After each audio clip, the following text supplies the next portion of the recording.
Okay, so today's video is on the short film that I released last week, which was Rise from the Ashes. You'll be able to catch it up here if you haven't seen it quite yet. I want to make this video purely because I am also working on a documentary and doing this sort of two-camera interview setup is something I wanted to do on that project, and getting a little bit of experience of it in relation to the short film that I've done, I thought would be a good idea. So if you haven't caught the short film, it is basically about the sort of parameters of quarantine and how you deal with the boredom and the fact that you might not have creative flow as such. It was done for the Four Walls Short Film Festival, which the rules stated that you were only allowed to shoot within your house or within your property, so your garden, etc. You weren't allowed to go across the road and shoot from another property into yours.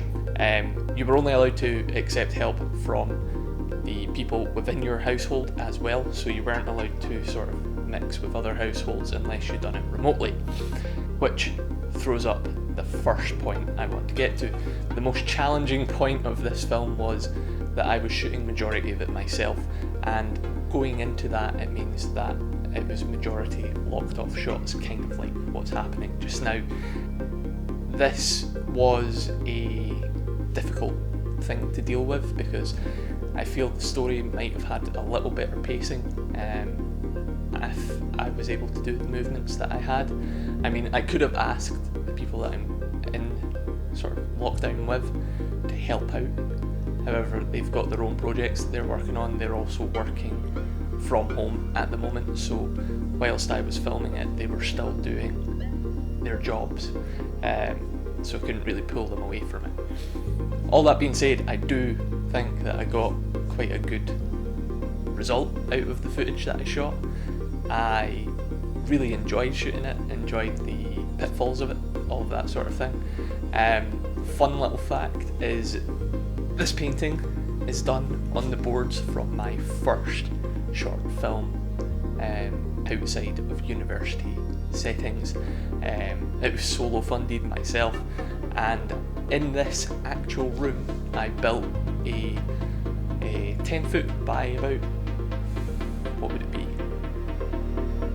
6 foot depth cube to be able to shoot it. And funnily enough, it was about painting. It was a mental health commentary about the artist struggling with his mental health, and the painting was kind of therapeutic to that means.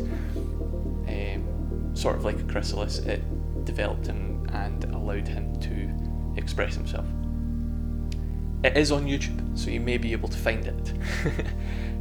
But yeah, that's what that panelling is from, and it is been sitting there for about 3 years and not really found anything to do with it until the other day when I shot this film.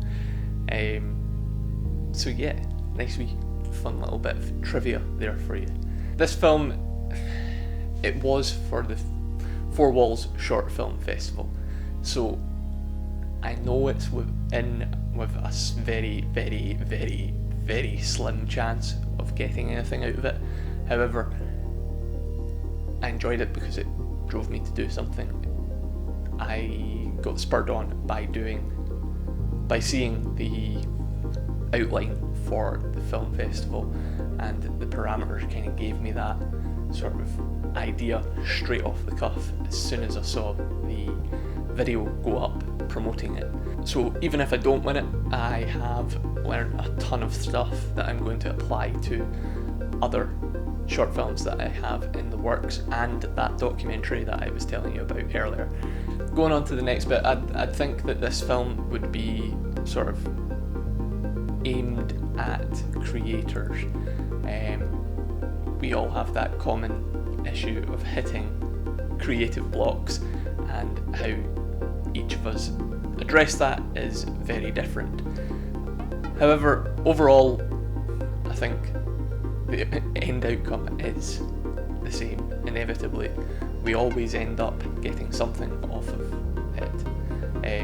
The likes of this one is because you're not interacting with various members of the public constantly, you don't get those little springs of information, those little springs of inspiration more than anything else, whereby even in a passing conversation, something that someone said that your ears just pick up on might give you that idea. Because you've been in lockdown or within a bubble, a constant bubble that has the exact same sort of inspirations, pretty much 24/7, exact same inspirations, same sort of conversations are going on, so you're not really broadening the scope of what you can build off of for films. So yeah, I would say this film is mainly aimed at creators as an audience, and the everyday person can enjoy it as well, because it is creating a final piece, and it's kind of therapeutic watching a painting come together by the end of it, seeing what it's all about. So all of that being said, it is a quick sort of video for this. If you do have any questions, leave them in the comments down below and I will answer them. If you want to see more of these sort of behind the scenes, talking about why I made these films, then please give it a thumbs up. And until next time guys, keep it real, hunt that thrill. Peace.